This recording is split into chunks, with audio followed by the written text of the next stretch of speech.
Salam Bapak Ibu Saudara yang dikasihi oleh Tuhan. Kembali lagi di Studio Kristen. Pada kesempatan yang berbahagia ini saya terima kasih kepada Bapak Ibu dan teman-teman yang dikasihi oleh Tuhan yang sudah mendukung perkembangan channel ini dengan cara subscribe, komen, dan share. Baiklah Bapak Ibu Saudara, pada kesempatan kali ini kita juga akan menyaksikan satu debat yang dimana dalam debat itu ada saudara-saudara kita Muslim dan juga Kristen, di mana dalam perdebatan itu ada salah satu seorang ustadz yang menyatakan bahwa dia juga memiliki pandangan yang berbeda antara saudaranya Muslim sendiri. Tapi menariknya adalah di mana dalam diskusi itu ada juga Rini Rifa, di mana dalam diskusi mereka membahas tentang bagaimana silsilah Nabi Muhammad dan juga Tuhan Yesus. Tapi ada juga yang mengatakan bahwa Yesus itu adalah agamanya Muslim dan juga Nabi Ibrahim agamanya Muslim. Nah, apakah benar seperti itu keyakinan seorang Muslim dan juga kekristenan? Ya, mari kita dengar bagaimana diskusi mereka berikut ini. Tuhan Yesus memberkati kita. Dibilang melaknat Allah lah. Emang aku pernah melaknat Allah? Iya. Tapi apa dituduhkan? Selesai antara Bang CP dengan Bang Syarul ya. Coba kalau gitu. Ketika Kalau Bang CP gitu mengatakan, ketika Bang CP mengatakan, ya udah silakan dilanjut dulu. Itu lain cerita. Ya, Izin sama ya udah Bu Inet, host. nggak usah dipanjangin Bu. Bu Inet tunggu, nggak usah dipanjangin. Gini aja, aku lebih tertarik sama Bang CP aja lah udah. Yang lainnya coba mute dong. Yang lainnya coba mute aja. Aku sama Bang CP aja. Bang CP, bagaimana Bang CP? Lanjut Bang CP, aku juga pengen tahu jawabannya. Oh iya, oke. Saudara kita ini Bang CP ya. Iya, aku lebih setuju sama Bang Christian, lebih enak diskusinya. Silakan yang Bang lainnya CP, cuma modal silakan. congor aja, modal apa namanya? Ya udah saya jawab cuap ini. aja. Saya sudah menengahi, kamu sudah. Ya makasih Kak, makasih Kak. Lanjut Bang CP, 100 bagaimana Bang Kak. CP? Oke, ya nggak apa. Tadi juga teman-teman tadi lagi ingin diskusi, jadi kemana-mana tadi nggak apa-apa ya. Bukan diskusi Bang CP, mereka itu memaksakan memaksakan apa mereka, bukan diskusi seperti itu. Oh, oke. Tadi aku dengar kok. Cuman namanya juga wajarnya kalau kita lagi ngobrol naik turun nada itu wajar itu. Mohon izin Bang CP, mohon izin.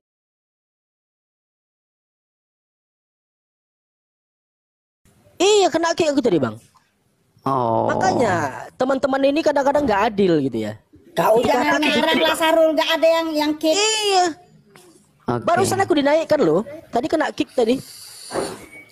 Ada Pak Subandi juga. Pak Subandi itu. Pak Subandi, Muslim. Assalamualaikum, Ustadz. Iya. Waalaikumsalam. Terima kasih untuk semua saudaraku, khususnya untuk Ibu admin yang telah memberikan kesempatan untuk ikut ya ngobrol-ngobrol bareng lah bersama teman-teman. Tapi sepertinya saya nggak bisa lama karena dari tadi nggak bisa naik. Ini sudah masuk waktu sholat duhur, mungkin nanti saya minta izin sebentar. Monggo Kang Mas dilanjut semuanya. Iya. Sebelum dilanjut sama Bang Host, aku mau nyapa dulu nih Pak Ustadz Subandi. Boleh. Udah lama nih gak ketemu nih Ustadz Subandi. Biasanya kita ketemu di Pak Dance ya. Ini Pak Subandi udah jarang online kayaknya. Iya, lagi sibuk Kang Mas, sibuk. Iya. Ini tadi pas jalan-jalan kok lewat ada Kang Sahrul, jadi saya kok coba ngikuti gitu. Dikeroyok kan tadi Ustadz, dikeroyok aku. Dari tadi mau naik. Iya. Nggak apa-apa itu, alhamdulillah, haleluya sudah ditertibkan sama Bunda kita, Bunda admin. Terima kasih Bunda admin. Iya, terima kasih. Ya memang kita sebagai orang beragama seharusnya diskusinya itu ya saling menghormati.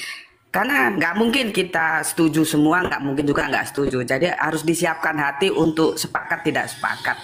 Karena masalah apapun nggak bisa dipaksakan. Saling menjelaskan saja, nggak usah menghina, menghujat atau apapun lah. Itu nggak baik lah gitu. Justru itu dari penting, saya. Monggo saya tak. Ya silakan host. Ya, monggo silakan. Oke, ya. Tadi diskusinya tadi bagus banget tadi ya. Kita diskusi. Kita bikin dulu tepuk-tepuk tangan dulu untuk saudara kita muslim ini. Ya. Nah, jadi untuk Pak Subandi dan Pak Syahrul ya. Tadi kita kan Pak Syahrul tadi Pak Subandi tadi dengar tadi awal ya. Sebelumnya. Aku ulang nggak apa-apa. Diskusi saya sama si Syahrul dengar enggak tadi Pak Subandi?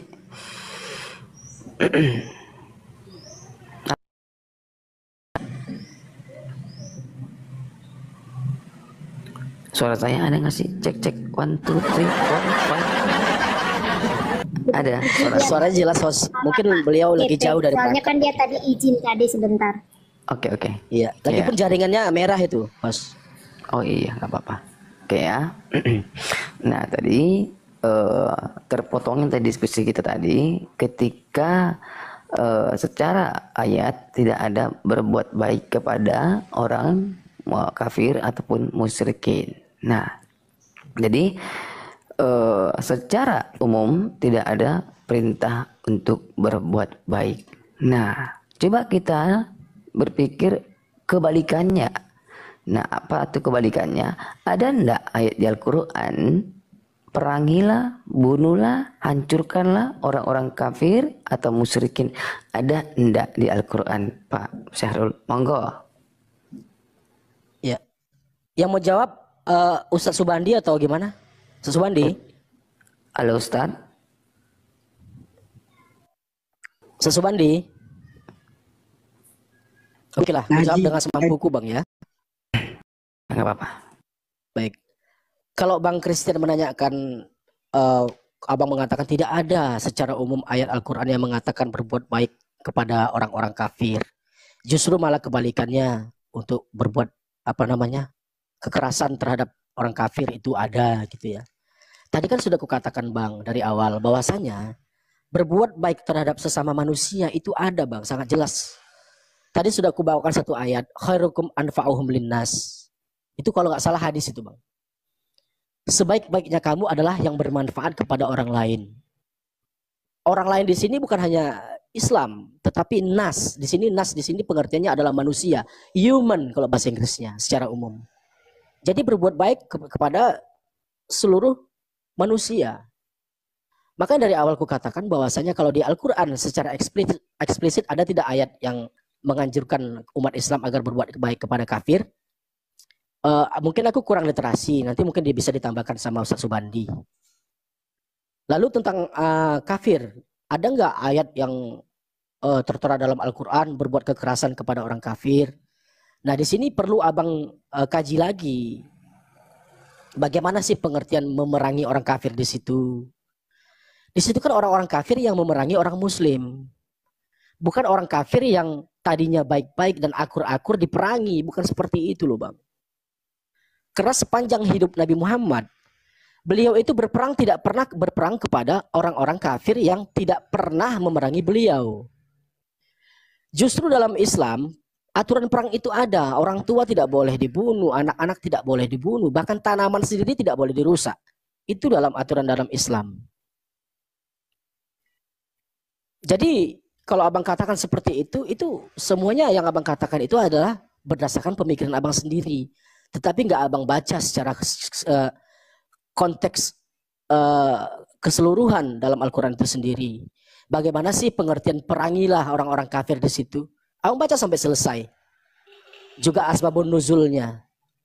Di situ memerangi orang-orang kafir yang memerangi Islam. Bukan orang-orang kafir yang rukun, yang damai. Bukan seperti itu pengertiannya. Itu Bang penjelasannya Bang. Oke. Sebutkan satu Bisa perang. Silakan Ustadz, tambahkan Ustadz. Oh, silakan Subandi.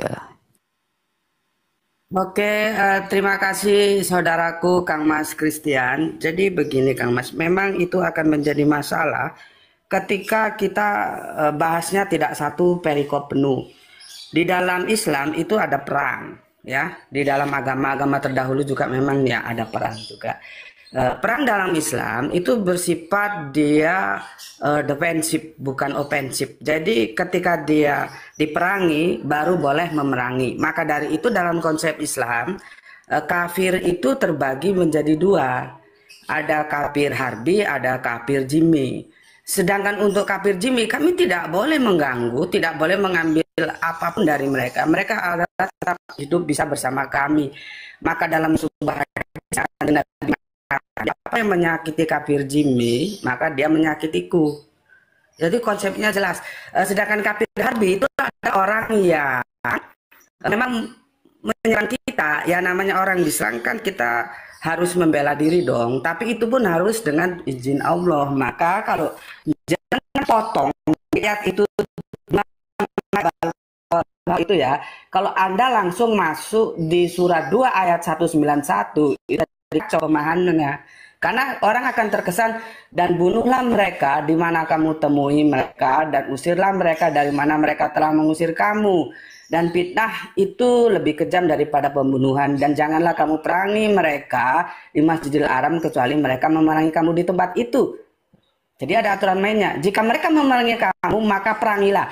Jika mereka memerangi kamu mereka. Jadi kalau nggak diperangi ya kita tidak boleh memerangi, gitu loh. Demikianlah balasan bagi orang kafir. Kita lanjutkan ke 192.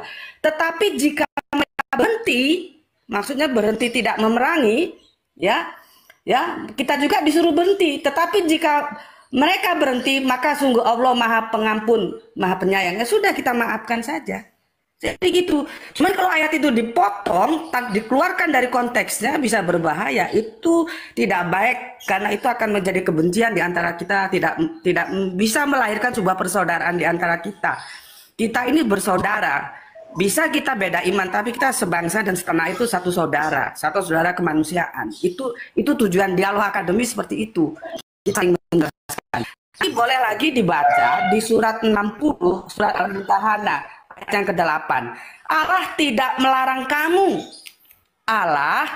melarang kamu untuk berbuat baik dan berlaku adil terhadap orang-orang yang tiada memerangi kamu karena agama dan tidak mengusir kamu dari negerimu. Sesungguhnya Allah menyukai orang-orang yang berlaku adil.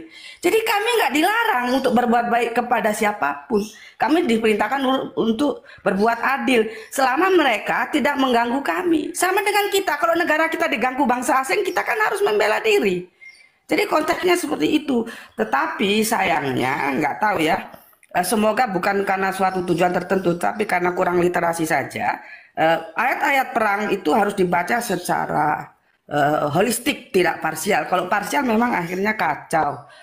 Mungkin itu abangku yang terkasih Christian yang bisa aku jelaskan. Semoga ada saling pengertian di antara kita untuk memahami. Kalau ketemu haleluya, nggak ketemu juga nggak ada masalah. Yang penting kita saling hormat lah. Kalau yang tadi saya nggak suka kalau saling hujat itu. Ya kita saling menghormati dan kita bicara menurut kapasitas kita masing-masing. Di dalam Alkitab itu ada sains, di dalam Al-Quran juga ada sains. Kalau kita bukan saintis, kita mau mengkritik sains, jadinya nggak kena diskusinya, nggak enak gitu loh. Karena sama-sama nggak mengerti gitu. Itu dulu dari saya ya, monggo dilanjut. Oke. Saya boleh sedikit Bang Pepe? Oh ya udah. Coba saya. Pak Subandi, saya mau tahu ini. Iya Mas. Ya, ini Muhammad sebelum menerima ayat pernah perang nggak? Atau setelah menerima ayat di berperang? Ini yang saya mau tanyakan. Jadi kalau sebelum menerima ayat, dia tidak berperang. Dia hidup dengan damai di lingkungan dia yang ada. Tidak ada perang. Ingat bahasa saya. Tetapi setelah terima ayat, hidupnya berperang. Ini yang kamu katakan tadi, saya bingung. Yang tadinya damai, tapi setelah menerima ayat berperang. Ini yang berperang siapa gitu? Jadi jangan terbalik-balik bro kalau berbicara. Damai berperang atau berperang baru damai. Kalau misalnya gini, saya hidup dalam masa peperangan, terus masa damai setelah kemerdekaan. Saya menikmati. Indonesia merdeka 45. Saya lahir setelah 45. Berarti saya tidak ikut dalam peperangan. Tetapi ini yang terbalik. Nabi lahir damai. Saya ada peperangan. Setelah menerima ayat, dia baru berperang. Terus yang memerangi siapa gitu? Siapa yang diperangi? Yang memerangi siapa? Ini yang tadi kalau saya lihat seakan-akan ini dari awalnya Nabi itu damai, terus ada orang menyerang dia, terus dia perangi gitu. Atau dia mendatangi tempat lain, gimana ceritanya? Ini yang harus jujur disampaikan gitu. Yang memerangi siapa, yang diperangi siapa?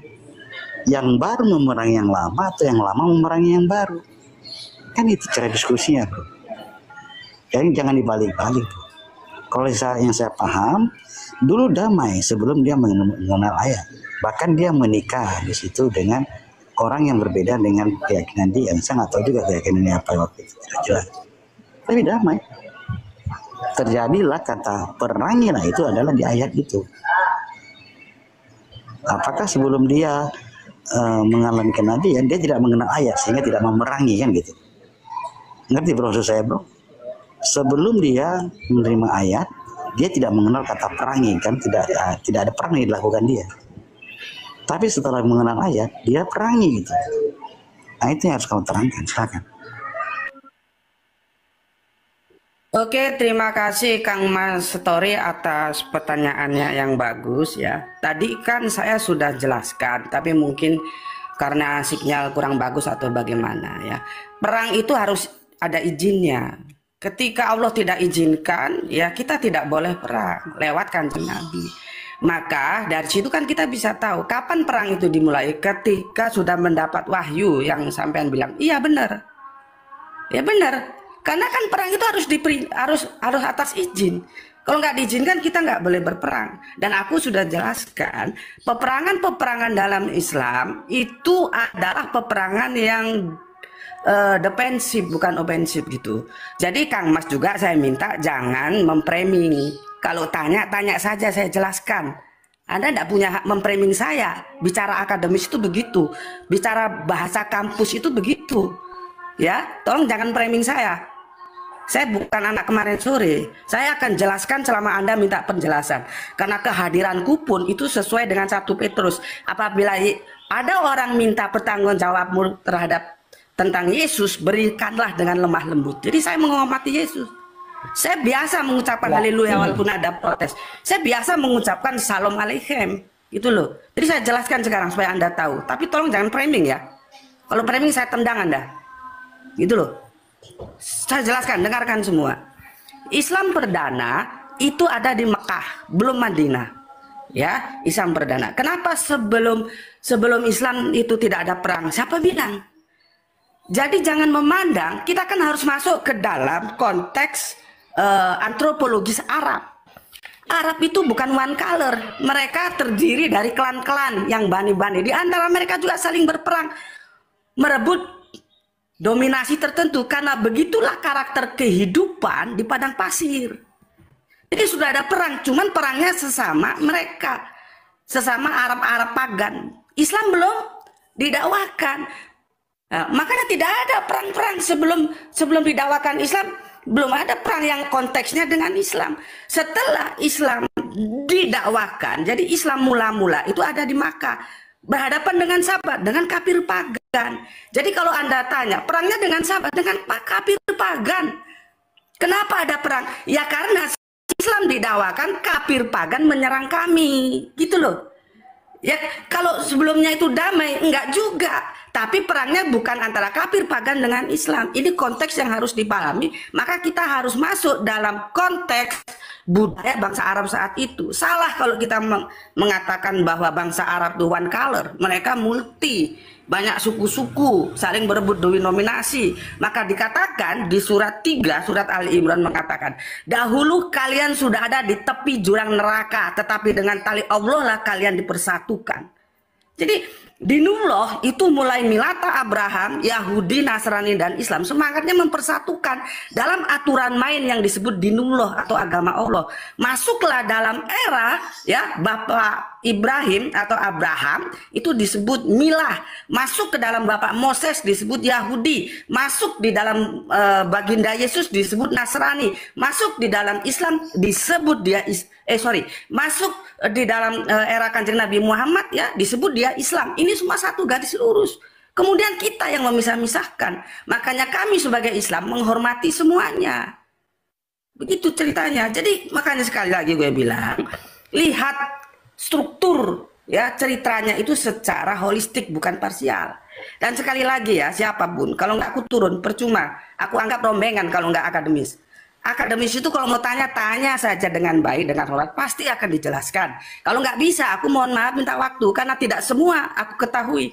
Aku belajar Yahudi, belajar Nasrani, belajar Islam juga keterbatasanku ada kan. Gitu. Tapi tolong mau tanya-tanya saja. Gitu loh, nggak usah menyerang pribadi, itu nggak akademis. Itu kelas rombengan. Kita akan lebih maju kalau berbicara saling hormat. Karena 1 Petrus juga menjelaskan, sampaikanlah dengan lemah lembut. Di Al-Quran juga dijelaskan, janganlah kau berdebat dengan ahli kitab kecuali dengan cara yang paling baik. Itu jawaban saya. Oke. Boleh, boleh saya bertanya. Dikit lagi boleh bang? Dikit lagi. Ayo deh, silakan. Jadi gini bang Pak Suwandi, ini yang saya bilang tadi. Anda katakan Islam mula-mula, ini saya tertarik ini.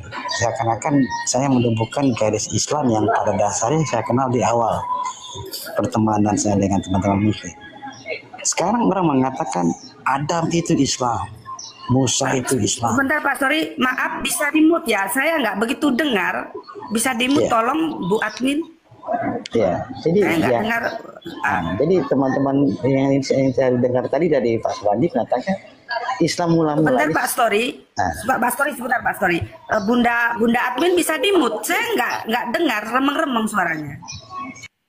Nah udah jelas, monggo Pak Story. Terima kasih Bunda. Gimana dia ngomong Pak? Ini saya suka nih sebentar diskusi dengan yang di mute itu jujur. yang noise maksud saya, bukan Pak Story-nya. Jadi kalau gini Pak Suwandi, saya suka dengan orang jujur ya. Artinya tidak bicara takia atau berdasarkan tidak data. Nah ini saya lihat Pak Sumandi jujur mengatakan Islam mula-mula. Ini saya suka bahasa itu. Artinya sekarang Pak Sumandi sudah menjelaskan kepada kami Islam itu ada di abad ke-7. Tadi Pak Sumandi yang jelas mengatakan Mila Ibrahim itu tidak ada abad ke-6 Pak. Iya, ini yang saya mau awal saya masuk ke TikTok ini pertama kali yang saya mau luruskan bahwa Iya, tapi Bapak jangan bilang abad ke-7. Saya tidak mengatakan abad ke-7. Nanti salah lagi. Abad ke-6, oke, arti ke-6 ya. Oke, ya. Abad ke-6 ya. Ini yang saya mau sampaikan bahwa Yang benar 7. iya sebenarnya 7 sih Pak. Soalnya dia mau maju satu langkah Pak. Ya sudahlah. Tapi nggak apa-apa lah itu ya. Kalau 600-an itu abad ke-7, 500-an abad ke-6, Ya, 800-an abad ke-9. Naik satu langkah memang dia biasanya. Milenium kan gitu. Jadi gini Pak Sumandi. Tadi Pak Sumandi mengatakan bahwa Islam mula-mula. Saya itu Islam. Loh, ini jelas dikatakan agama Yahudi, kitab sucinya ada Taurat diterima oleh Musa.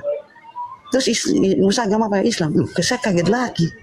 Tapi ini saya jujur tadi, saya lihat dari satu kejujuran bahwa Islam mula-mula. Nah, ini yang saya suka nih kalau kita jujur. Artinya sewaktu Muhammad lahir, apakah sudah Islam? Apa setelah keturunan ayat baru Islam? Ini yang saya tidak tahu juga nih, karena ini yang sekarang jadi abu-abu di mata saya. Bahkan kemarin saya ketemu seorang Islam mengatakan Muhammad itu adalah seorang mualaf, karena sebelumnya dia bukan Islam. Loh, apalagi nih, ini yang saya tidak dapat sekarang satu kepastian dalam pengajaran Islam, Bang Pak Sumandi. Nah, ini saya kaget ini sekarang saya ketemu Pak Sumandi. Saya pikir karena Pak Sumandi bicara dalil dan data. Alangkah ini bisa diluruskan secara Islam pandangan yang Al-Quran biarlah, artinya yang Al-Quran banget gitu secara ayatnya. Benarkah Islam itu pertama kali ada di abad seperti Pak Sumandi bilang abad ke-6, bukan di Adam? Nah ini yang mau saya sampaikan. Silakan Pak Sumandi. Oke, tadi tentang perang sudah jelas ya. Alhamdulillah, haleluya. Jadi tidak ada lagi salah pemahaman di antara kita dan kita bisa memahaminya setelah jelas. Sekarang terima kasih Kang Mas Adat Wiada atas atas apresiasinya ya. Oke, Pak, saya ini sudah masuk waktu duhur. Nanti setelah saya jelaskan ini, saya minta waktu untuk sholat duhur sejenak. Nanti ada Kang Sahrul melanjutkan ya Pak ya. Oke, terima kasih Bapak telah paham tentang apa peperangan itu yang saya sampaikan tadi. Sekarang bergeser tentang Islam. Begini Bapak, saya harus hati-hati menjelaskannya. Ya, Bapak nanti bisa masuk ke channel YouTube saya, Subandi T. Sukoco. Panggilan saya Gus Betik ya. Makanya Kang Sahrul menyebut saya Gus. Itu Gus Betik itu nama virtual saya. Nanti Pak Story atau siapapun dari kalian silahkan masuk ke channel YouTube Subandi T. Sukoco. Ketik tajuk semua nabi Muslim, tapi tidak semua nabi Islam. Itu tegas saya sampaikan Pak. Tapi tolong Bapak jangan mengadu domba saya sesama saudara Islam saya. Karena dengan cara itu saya harus menghadapi dua kekuatan sekaligus. Kekuatan dari teman-teman Kristen yang gak setuju terhadap pemikiran saya. Dan kekuatan dari saudara Islam saya sendiri. Ini masalahnya Pak. Makanya saya adalah laki-laki yang berdiri di perempatan jalan. Saya harus menghadapi serangan dari depan, dari belakang, dari kiri dan belakang. Tapi demi tegaknya sebuah kebenaran, saya siap untuk itu Bapak. Ya, saya akan jelaskan, tapi tolong Bapak jangan mengadu domba saya terhadap pemikir-pemikir yang konservatif, karena saya ini progresif. Kajian saya itu salam Isra, Islam rasional. Saya mengutamakan rasionalitas yang ada, karena itu perintah Al-Quran, gitu ya. Jadi saya jelaskan gini Bapak, ini agak masuk secara teknis karena dia masuk ke dalam literasi bahasa. Ada Islam, ada Muslim. Ya, ini untuk teman-teman Islamku, tolong kalau Anda tidak setuju dengan saya hormati apapun yang Anda pikirkan dan kita tetap bersaudara. Kalau aku bisa berdekatan baik dengan Kristen, masa sesama saudaraku Islam tidak bisa kan ya tidak mungkin lah gitu ya. Jadi tolong ya, ini yang bicara anak jalanan yang berpikir out of the box ya. Tolong. Nanti Anda setuju nggak setuju, monggo silakan. Begini Bapak, harus dibedakan antara Islam dan Muslim. Islam itu proper name, Muslim itu nilai. Jadi semua nabi, ya, semua nabi dari mulai Bapak Abraham, kita ambil Bapak Abraham aja lah ya. Nanti kalau ke Adam terlalu jauh. Bapak Abraham itu Muslim, ya. Bapak Moses itu Muslim. Baginda Yesus itu Muslim. Kanjeng Nabi Muhammad Muslim dan Islam. Muslim itu apa? Muslim itu artinya kalau kita masuk ke dalam lisanul Arabian melakukan tasrif, nah ini Bapak mungkin nggak tahu ya. Ini biasanya yang tahu anak pondok. Itu ya artinya tunduk patuh terhadap ajaran, aturan main, jalan kehidupan yang itu diberikan oleh YHWH atau Alif Lam Lam H kepada para nabinya untuk kita manusia.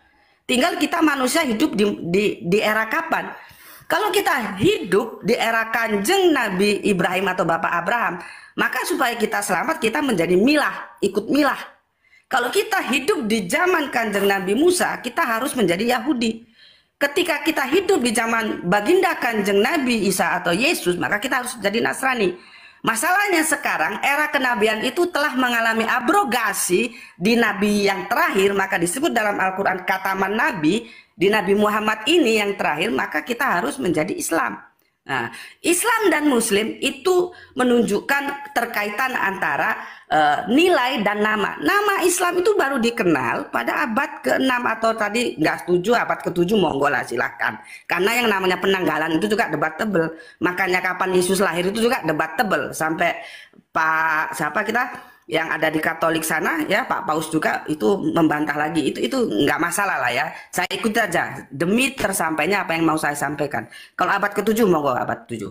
Baru abad itu dikenal nama Islam. Tapi mana Muslim sejak dahulu. Makanya di Al-Qur'an itu tidak ada disebut ya nabi-nabi dahulu itu beragama dengan agama namanya Islam, nggak ada. Ini saya pertanggungjawabkan secara akademis, Pak. Bapak boleh ketemukan saya dengan siapapun yang bisa membantah ini. Al-Quran tidak pernah mengatakan nabi-nabi dahulu itu ya Islam, tidak, tapi Muslim. Makanya diperintahkan bagaimana Bapak Abraham ya menceritakan kepada Bapak Abraham, terus Ishak, terus Yakob, ya. Janganlah sekali-kali engkau mati kecuali dalam keadaan Muslim, bukan Islam. Tapi ada terjemahan yang gue nggak setuju itu, diterjemahkan janganlah sekali-kali engkau mati dalam keadaan Islam. Itu sudah melakukan distorsi, nggak boleh seperti itu. Harus dibedakan antara menerjemahkan dan menafsirkan. Beda dengan di ayat berikutnya, ya, yang begini, inna dina indalohi Islam, yaitu Islam proper itu nggak bisa diterjemahkan, maka diterjemahkanlah dia, janganlah engkau sesungguhnya agama di sisi Allah adalah Islam. Itu nggak bisa diterjemahkan Islam itu, kecuali Muslim. Muslim bisa. Janganlah engkau sekali-kali mati kecuali dalam keadaan tunduk patuh. Begitu Bapak, ya. Tapi saya bisa memaklumi kalau Bapak menerima secara mainstream memang mengatakan semua nabi-nabi Islam dari mana, saya bilang. Saya juga nggak tahu dari mana itu ceritanya. Tapi saya bukan ayam sayur Bapak. Bapak mau temukan saya dengan siapa? Mereka yang pakar dalam bahasa Arab supaya kita bisa enak. Nggak ada. Al-Quran mengatakan Muslim. Jadi aku khususnya sebagai orang Islam itu tidak mengurangi nilai apapun, tidak mendegradasi keislaman. Kita harus mengakui memang Islam itu secara proper, secara nama loh ya, bukan nilai. Baru hadir di abad ke-7 tadi sebagai nama. Lain dengan alif lam lam ha. Itu sudah dikenal sejak dulu lewat Bapak Abraham dan Bapak Ismail. Maka namanya bapak dari Kanjeng Nabi Muhammad itu Abdullah, abdinya Allah. Mereka sudah kenal kalau nama alif lam lam ha itu. Tapi kalau nama Islam belum. Dan ini Bapak, sekali lagi saya harus bertentangan dengan pemikiran mainstream dari saudara saya sendiri. Ini Bapak cukup tahu sajalah ya. Tapi kalau Bapak misalkan mau mempertemukan saya, Bapak punya dana, ketemukan saya. Kita diskusi harus di darat. Saya tidak mau. Kalau diskusi virtual ini saya anggap hiburan saja gitu. Semoga itu bisa diterima. Saya mohon waktu, saya mau sholat duhur dulu ya. Monggo silakan ada Kang Mas Harul atau siapapun. Sedikit aja saya mau bertanya Pak Subandi, boleh kan? Boleh. Ya baik, saya buka data ya. Ini Bapak tahu sejarah perang Padri ya. Bapak tadi mengatakan bahwa jikalau kamu diperangi maka boleh berperang. Ini kisah Tanah Batak di abad ke-18. Pada tahun sekitar 18, kaum Padri yang dipimpin oleh Tuanku Lelo melancarkan, baca ini Pak ya, melancarkan serangan ke Tanah Batak. Serangan yang dilancarkan oleh kaum Padri tersebut memiliki misi khusus. Silakan baca Pak. Anda nggak usah memprovokasi saya nggak enak, diskusi itu tidak sehat. Anda nggak bisa baca. Bilang, iya, saya akan jawab. Saya akan jawab. Ini terjadi. Dengar, Bunda, saya tidak mau gini, saya balik, saya turun. Bunda. Baik, silakan. Saya bilang, ya itu bahasa provokatif. Anda kan bisa baca, ngapain suruh saya baca? Anda tanya, saya jelaskan masalah itu. Anda tidak punya adab kalau begitu. Ngerti? Silakan. Jadi kan Anda pengikut Kristus. Gitu. Ayo baca. Iya, silakan. Baca. Kan itu kan literasi Anda. Kok nampak suruh saya? Ya, baca. baik. Saya jelaskan. Saya tampakkan lagi ya. Saya tampakkan. Oke, baik.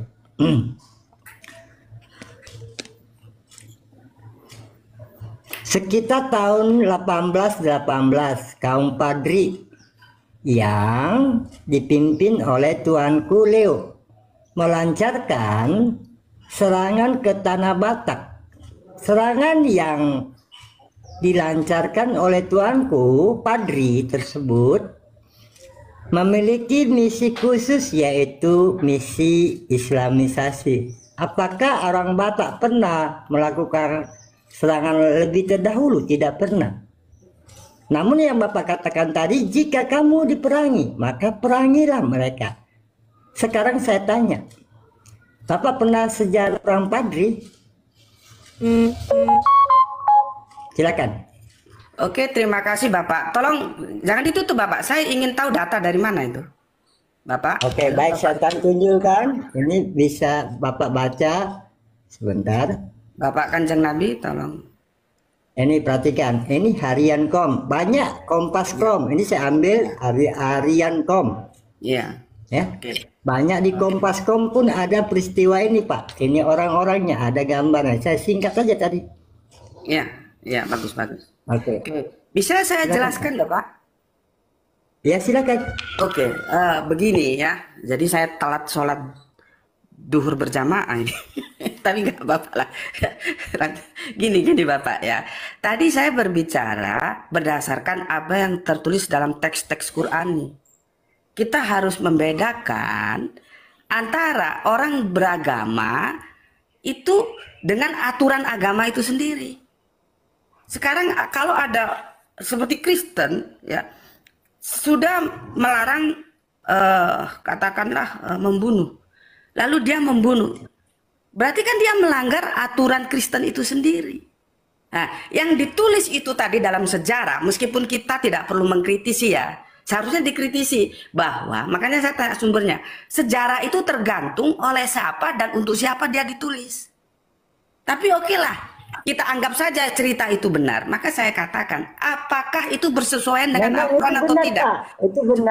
Itu benar Pak. Iya, peristiwanya. sudah, kita anggap saja itu benar ya. Kakek saya, opung-opung saya yang ada di Tanah Batak pernah mati. Kami tidak pernah memerangi lebih dahulu. Oke, marga Bagaimana yang katakan? lah ya, Kanjeng Nabi marga ado le dokon matu au sautik. Marga ado. Tidak perlu tahu orang Batak saya. Hala kita do. Marga dokon Udah. matu au sautik dan boto do ala kalaki. Marga lah ya. Pasar Ibu. Pasar Ibu. Oleh, oke. Mau lihat godang saudaraku Pasar Ibu. Lai Pasar Ibu gini Pasar Ibu. Yang Anda baca itu, kita anggap itu benar lah. Oke, kita anggap sejarah itu benar ya. Padahal sejarah itu sebetulnya tergantung oleh siapa dan untuk siapa ditulis gitu ya. Tapi Itu untuk sejarahnya caranya benar. ditulis, Saya iya ada di sudah situ, lah ya. opung-opung saya. Sudah. Oke lah kita terima itu benar ya. Permasalahannya yang Anda baca itu adalah kelakuan orang Islam yang melanggar syariat Islam. Bukan Islamnya. Islam tidak mengajarkan Tapi seperti itu. kata Bapak Subandi tadi lah bilang tadi, jika kamu diperangi, jika lo di sana, Iya. bagaimana itu?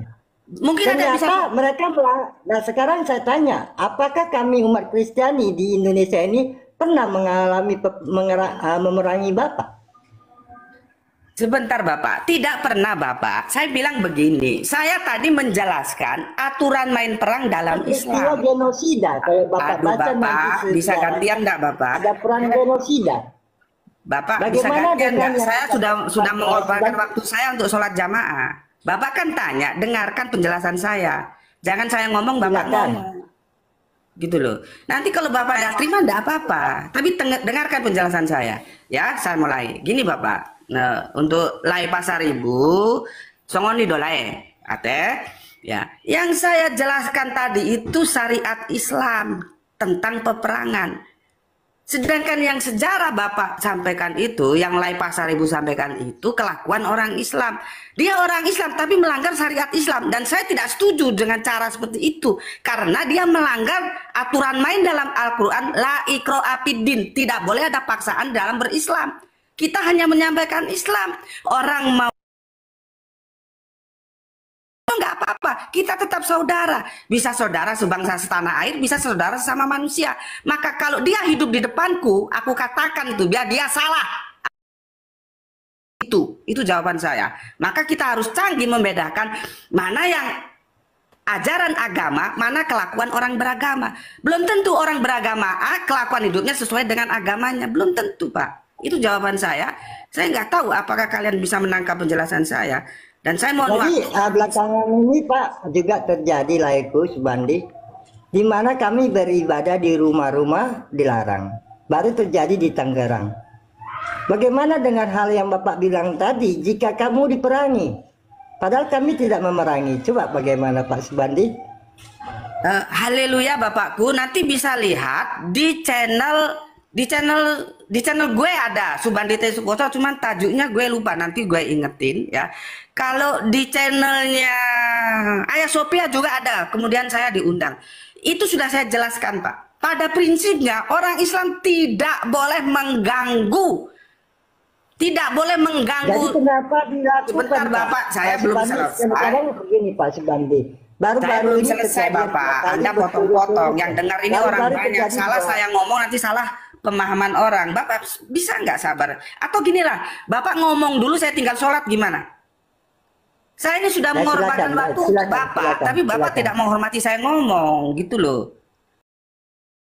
Jamaah ini. Tadi kan saya sebetulnya dengan live story, terus live pasar ibu minta waktu sedikit, gitu loh.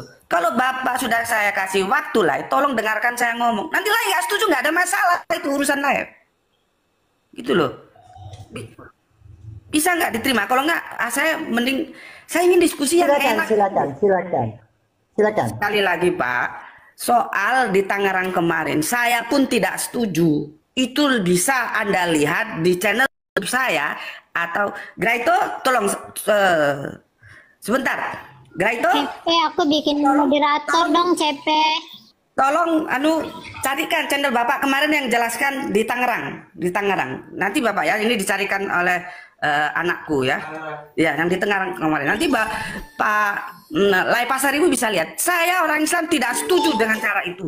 Tapi sekarang media massa ini bermain, Pak. Mana yang benar, mana yang salah kita tidak tahu. Kita setahu apa yang disampaikan media massa. Tetapi secara saya sebagai orang Islam, saya harus menjunjung tinggi aturan Islam. Islam itu tidak boleh mengganggu. Sudah dikatakan di dalam Al-Quran, jangan kamu ejek sesembahan orang. Itu kami dilarang, Pak. Gitu. Nah, ini Bapak, nanti Bapak bisa ketik ya channel Subandi T. Sukoco, penyerangan mahasiswa Katolik, tegakkan hukum. Saya jelas mengatakan, tegakkan hukum. Yang salah, yang benar harus dihukum. Itu jawaban saya sebagai orang Islam. Islam tidak boleh menjadi gangguan bagi siapapun. Bapak jelas? Sebelum saya sholat duhur, lihat di channel saya. Bapak belum ngomong, sudah saya muat di channel saya. Gitu. Atau gini lah, saya minta waktu, saya mau sholat dulu. Kang Sahrul, monggo dilanjut. Di dalam Mazmur 2 ayat 1 sampai yang ke-12 mengatakan bahwa raja yang diurapi Tuhan. Mengapa rusuh bangsa-bangsa? Mengapa suku-suku bangsa mereka perkara yang sia-sia? Raja-raja dunia bersiap-siap dan para pembesar bermufakat bersama-sama melawan Tuhan dan yang diurapinya. Marilah kita memutuskan belenggu-belenggu mereka dan membuang tali-tali mereka daripada kita. Dia yang bersemayam di surga tertawa. Tuhan mengolok-ngolok mereka. Maka berkatalah ia kepada mereka dalam murkanya dan mengejutkan mereka dalam kehangatan amarahnya. Akulah yang telah melantik rajaku di Sion, gunungku yang kudus. Aku mau menceritakan tentang ketetapan Tuhan. Ia berkata kepadaku, anakku, engkau telah kuperanakan pada hari ini. Mintalah kepadaku, maka bangsa-bangsa akan kuberikan kepadamu, menjadi milik pusakamu, dan unjung bumi menjadi kepunyaanmu. Engkau akan meremukkan mereka dengan gada besi, memecahkan mereka seperti tembikar tukang periuk. Oleh sebab itu, hai raja-raja, bertindaklah bijaksana, terimalah pengajaran, hai para hakim dunia. Beribadahlah kepada Tuhan dengan takut dan ciumlah kakinya dengan gemetar, supaya ia jangan murka dan kamu binasa di jalan, sebab mudah sekali murkanya menyala. Berbahagialah semua orang yang berlindung padanya. Wow, menarik Bapak Ibu Saudara. Dalam perenungan kita juga pada saat ini mengajarkan kita bahwa pemerintah atau raja itu adalah pilihan Tuhan. Apalagi Daud adalah seorang yang diurapi oleh Tuhan. Ada banyak umat yang saat itu mereka memberontak kepada Daud. Tetapi apa yang dia sampaikan di sini bahwa Allah sendiri yang memilih Daud untuk menjadi raja. Artinya apa? Allah berkuasa atas diri Daud. karena dia sudah diurapi Tuhan, maka jangan juga kita sembarang ya, apalagi dalam saat ini dalam kepemerintahan, bahkan umat yang sudah dipilih Tuhan, apalagi seorang hamba Allah dan juga ya, itu adalah pilihan Tuhan. Jangan kita sembarang untuk menyalahkan atau memberontak, karena mereka adalah pilihan Tuhan. Setiap umat yang dikasih oleh Tuhan, mari kita bersandar pada Kristus, karena dialah yang maha agung, dialah yang maha tinggi, dia yang menciptakan kita, dia juga yang mengurapi kita. Ya, Bapak Ibu Saudara, dari perdebatan tadi kita melihat ada satu apologet yang memang keras ya. Dia menyampaikan satu argumentasi dengan data-data yang jelas, dengan data-data yang valid, dan di situ dia memiliki toleransi yang baik ya, tidak mendukung saudaranya Muslim juga dan juga tidak mendukung saudara Kristen juga. Jadi toleransinya baik, dan ini menurut saya hal yang baik, hal yang menggembirakan. Tetapi ada beberapa saudara-saudara dari Kristen juga dan Muslim juga yang tidak terima dengan hal itu. Tapi lebih menarik Bapak Ibu Saudara, mari juga kita memberikan tanggapan yang positif, yang baik terhadap video ini, supaya kita terus dicerdaskan dan diberikan hikmat oleh Tuhan. Ya, sekali lagi bahwa marilah kita semua untuk bersaksi bagi banyak orang, marilah kita berdampak bagi banyak orang, bukan kita menjelek-jelekan yang satu dengan yang lain, karena itu tidak dikehendaki Tuhan. Ya, sekian saja yang bisa saya sampaikan. Ya, sampai jumpa di video-video berikutnya. Semoga video ini memberkati kita dan renungan ini juga memberkati kita. Semoga hidup kita semakin diberkati Tuhan dan iman kita semakin dekat kepada Tuhan. Terima kasih, sampai jumpa di video berikutnya. Tuhan Yesus memberkati kita semua.